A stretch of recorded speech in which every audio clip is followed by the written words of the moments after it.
E aí, meus irmãos, tudo bem? Bom dia, boa tarde, boa noite, graça e paz. Estou novamente aqui com a última parte do nosso curso sobre discipulado ou discipulação. Você aí de São José. Hã? São José dos Campos. Tá, tá me ajudando aqui. São José dos Campos, tá? É bastante gente aí. Eu estou muito feliz em estar com vocês, tá bom? E vamos em frente aí, vamos continuar o nosso trabalho.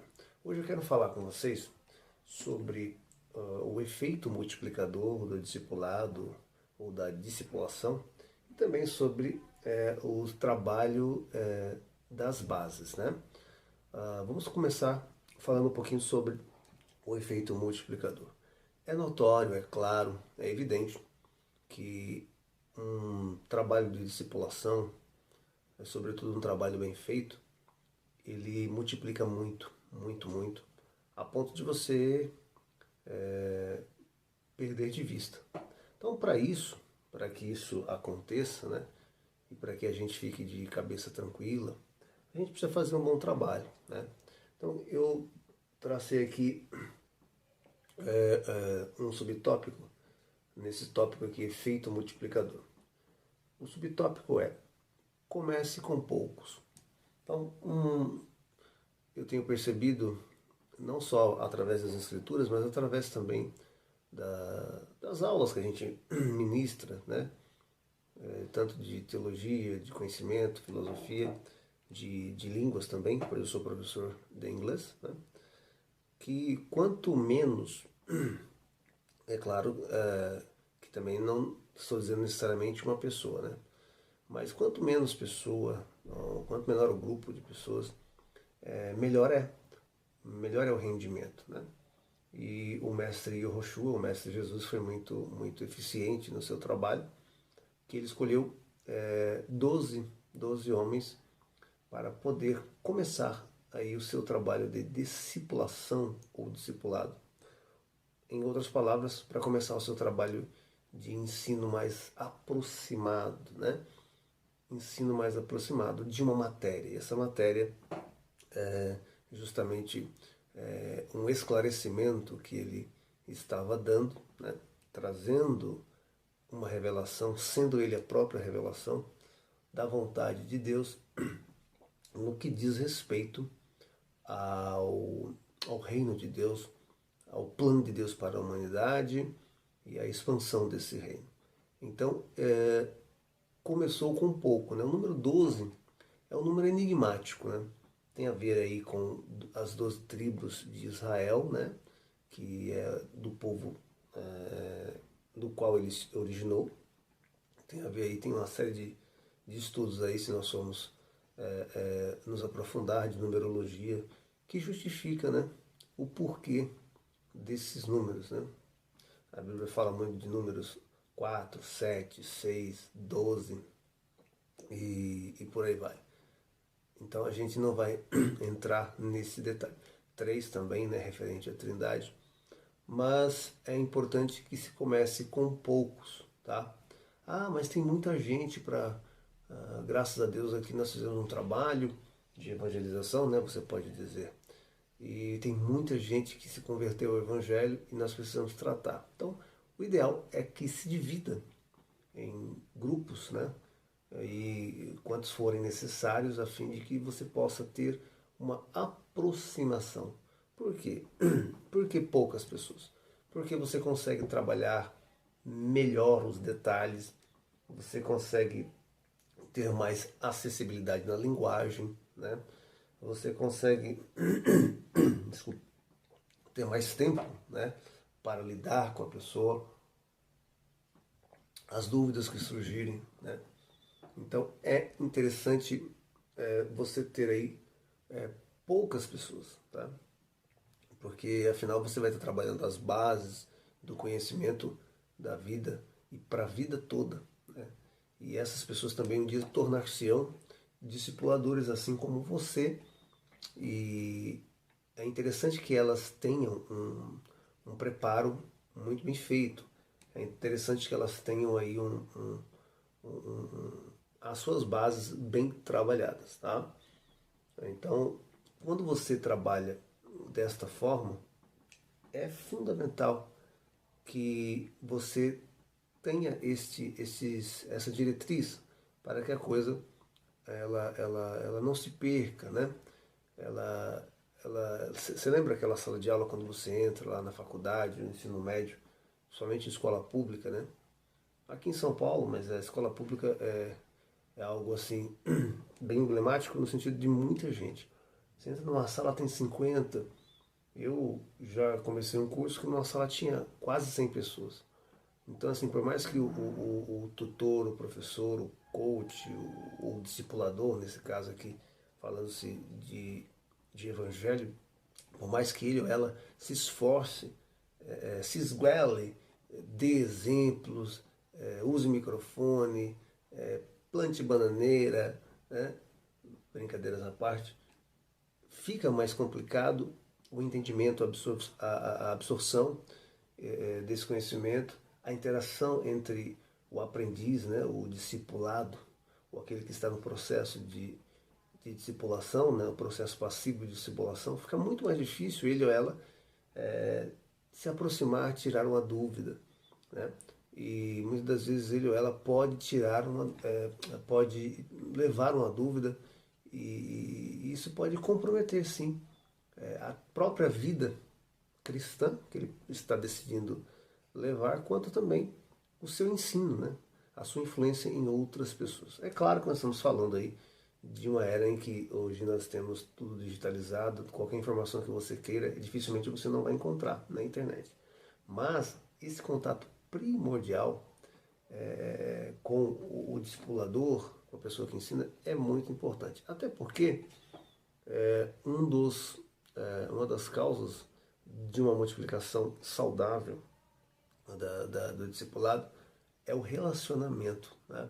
Então, a relação discípulo-mestre, né? É complicado falar essa palavra mestre, porque hoje na academia, no caso aí dos literatos, na academia dos estudos avançados, né? Superiores, graduação, pós-graduação, você tem aí um ranking até você se tornar mestre segundo os olhos do Estado, né? Mas mestre é todo aquele que tem uma habilidade em contexto naquilo que ele faz, naquilo que ela faz. Então, se você é uma pessoa que é esmerada no conhecimento, busca as bases, né? Sobretudo tem um mentor, porque todo mundo tem um mentor, tem alguém que ensinou, que orientou, e você busca, você pesquisa, você triangula as informações, você é um mestre naquilo que você faz. Haja vista falando-se de Evangelho, falando-se do Espírito Santo, que é o nosso Consolador, é aquele que nos ajuda, é aquele que nos orienta, né? Que nos dá a orientação que nós precisamos. Então, voltando a falar sobre essa questão do relacionamento, isso é muito importante. É importante que tenhamos relacionamento com o nosso aprendiz e que ele também tenha aí a fácil acessibilidade, né? Acesso a nós para que possamos estar com ele ou com ela. E um dos efeitos também da multiplicação, além do relacionamento, é justamente o exemplo, né? E aí eu diria que a responsabilidade nossa enquanto mestres, tutores, ensinadores, discipuladores, né? Ela aumenta um pouquinho, né? Eu procuro sempre dizer aos meus filhos, né? Tenho uma filha adulta, tenho um que já está aí com 16 anos, e também aos meus alunos na escola, né? Na rede regular de ensino, meus alunos particulares e meus alunos também na comunidade cristã, na Assembleia de Deus Ministério do Ferreira, ali na sede. Eu costumo dizer assim, eu não tenho a intenção, não tenho a pretensão de ser exemplo em tudo, né? De ser um bom exemplo em tudo. É claro que Paulo escreveu, olha, me imitem, sedes meus imitadores como eu fui de Cristo, né? Isso é muito importante, você se espelhar no seu líder. Naturalmente você vai se espelhar. Mas como já somos adultos, não somos uma criança em termos biológicos, né, cronológicos, nós temos um discernimento mais rápido, mais fácil, né, em saber distinguir aí o certo do errado. Então, obviamente, o seu tutor, o seu mestre, o seu discipulador, ele vai errar. Às vezes ele pode errar tanto no comportamento, quanto numa citação bíblica, quanto se embaraçar nas palavras. Só que você vai ter discernimento, você já é adulto, você já é adulta, né? Se você não é adulto, é adulta, você já é um adolescente, porque a discipulação ela tem várias áreas, né? E várias faixas etárias. Você aí, depois converse com ele, conversa com ela. Se ele ou ela for uma pessoa humilde, íntegra, e eu tenho certeza que o é, porque o Evangelho traz em nós humildade, né? Quando você se converte ao Evangelho, ele ou ela, o seu discipulador, vai falar, poxa, realmente eu errei, né? Não seria por aí, e me desculpe, me perdoe, e não siga, né? Não siga esse exemplo, porque não podemos seguir e reproduzir maus exemplos, né? A sociedade e, sobretudo, o reino de Deus exige que tenhamos bons exemplos.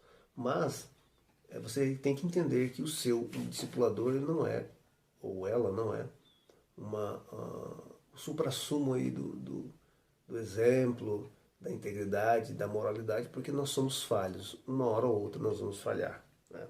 Inclusive, isso você também, enquanto aprendiz, deve saber para poder reproduzir, né?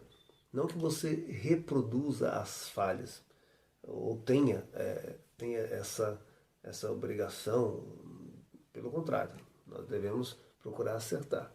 Mas como a falha é uma condição humana, né? Todo mundo é falho, a Bíblia diz que todos pecaram, você vai falhar. Mas é importante você saber lidar com a falha, lidar com o erro, né? Assumindo a culpa, uma meia-culpa, enfim, e buscando aí sempre aprimorar o conhecimento e a integridade aí do seu discipulado, né?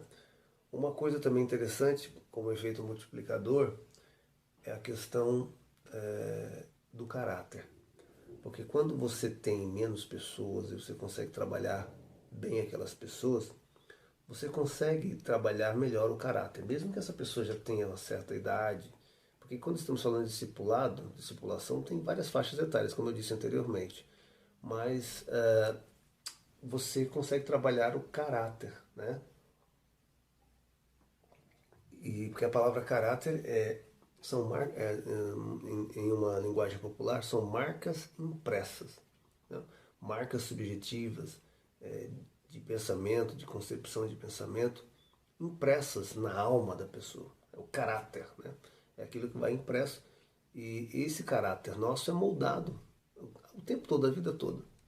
Então, quando você tem menos pessoas, você tem mais acessibilidade, você consegue ter uma linguagem mais direta, você consegue trabalhar o caráter.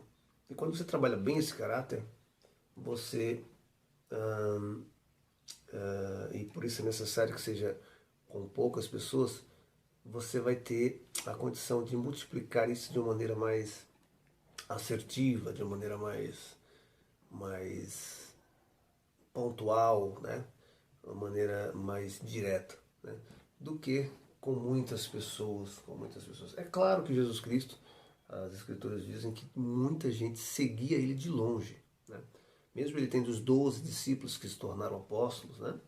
Falei o nome deles aqui: Mateus, Marcos, João, Tomé, enfim, Tiago, Pedro, Simão, Felipe, Bartolomeu, enfim.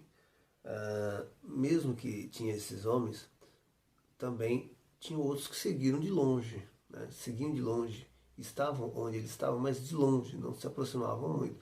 E com certeza essas pessoas aprendiam, né? Hoje em dia você tem pessoas que você admira o pensamento como cristão ou não, pela internet, né? É claro que isso é um risco maior, porque às vezes você está sozinho, não tem quem te dê uma orientação cristã, espiritual, mas é necessário que você esteja atento enquanto aprendiz, esteja atento aí ao seu tutor, e sempre, gente, sempre fazendo igual os cristãos de Bereia, da cidade de Bereia, onde Paulo foi. Quando Paulo foi ensinar lá, os cristãos de Bereia sempre analisavam de acordo com as Escrituras. Paulo falava, tá, eles iam às Escrituras para buscarem aí uma base, buscarem uma referência, buscar aí uma prova daquilo que Paulo estava falando. Porque nós não devemos acreditar em tudo que a gente ouve, por melhor que seja o discurso, por mais elaborado que seja a fala, né? Por mais sentido que faça a linha de raciocínio, nós precisamos tomar cuidado. Então é interessante a gente buscar aí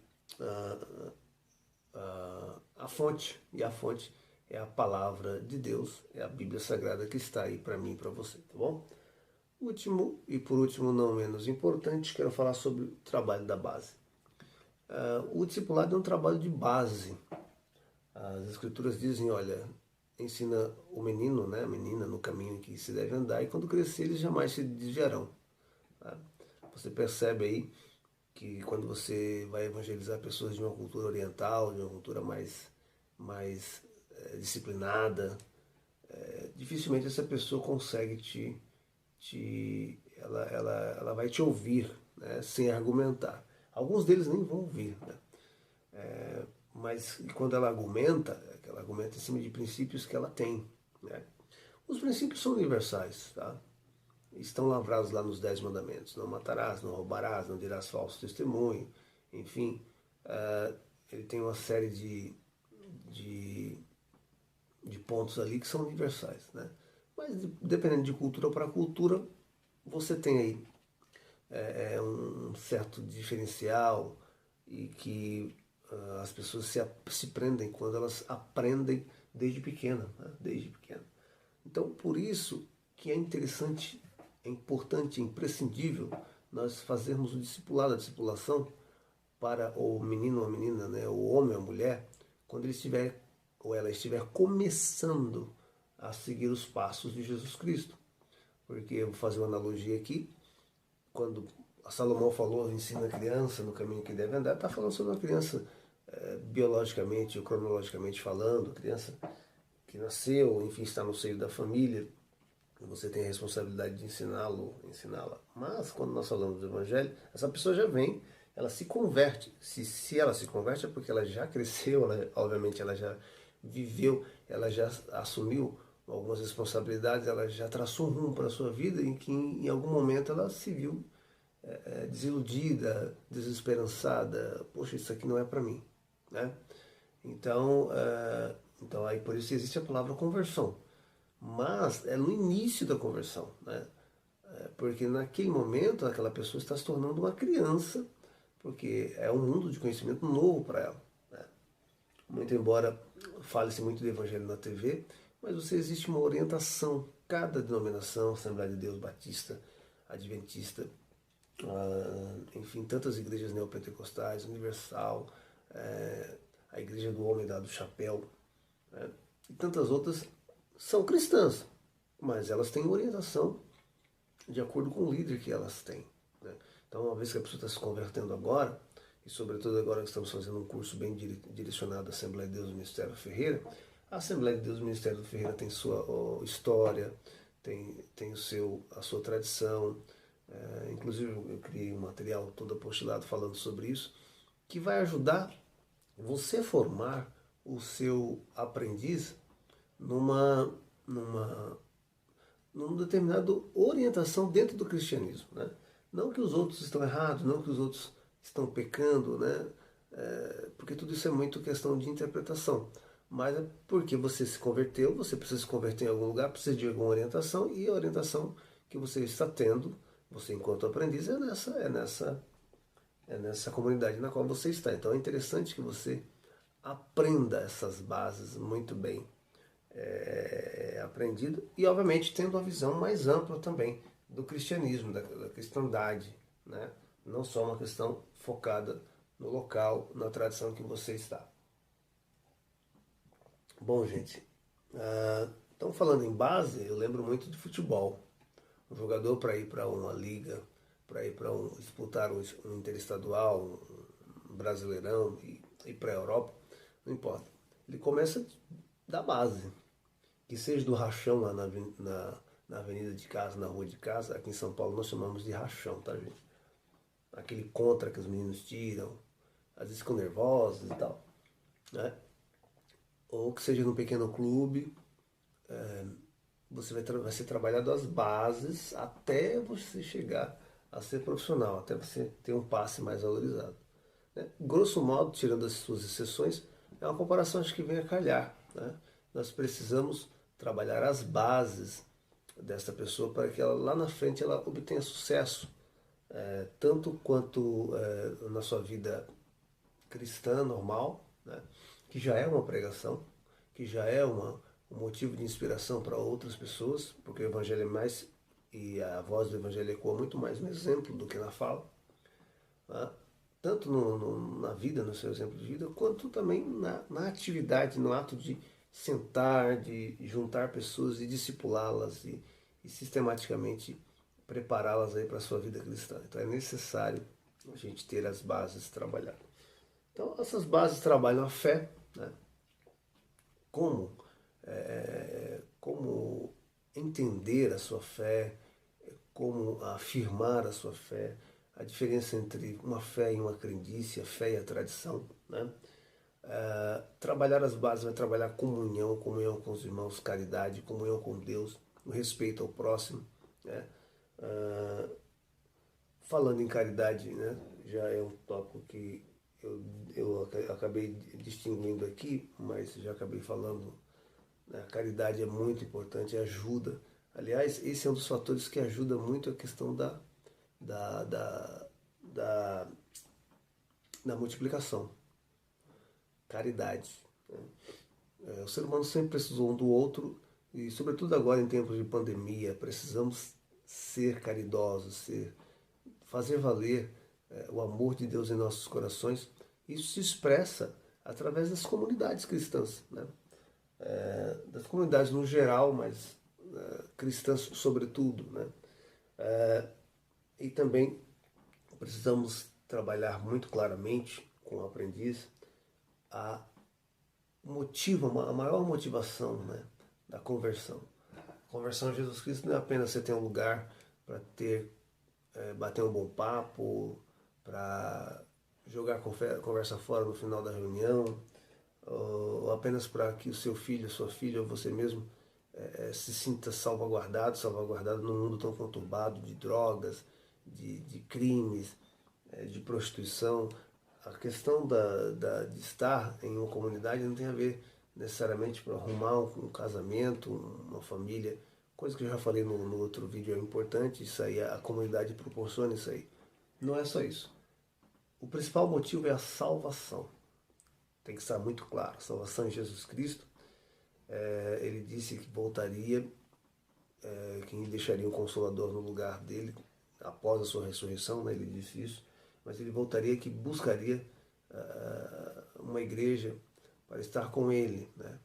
Enfim, existe todo um contexto, um complexo de ensino voltado a isso, e é interessante que na discipulação o discipulador explique isso, explique o plano da salvação, porque senão a conversão não teria sentido, nada teria sentido. É interessante, é necessário, é fundamental.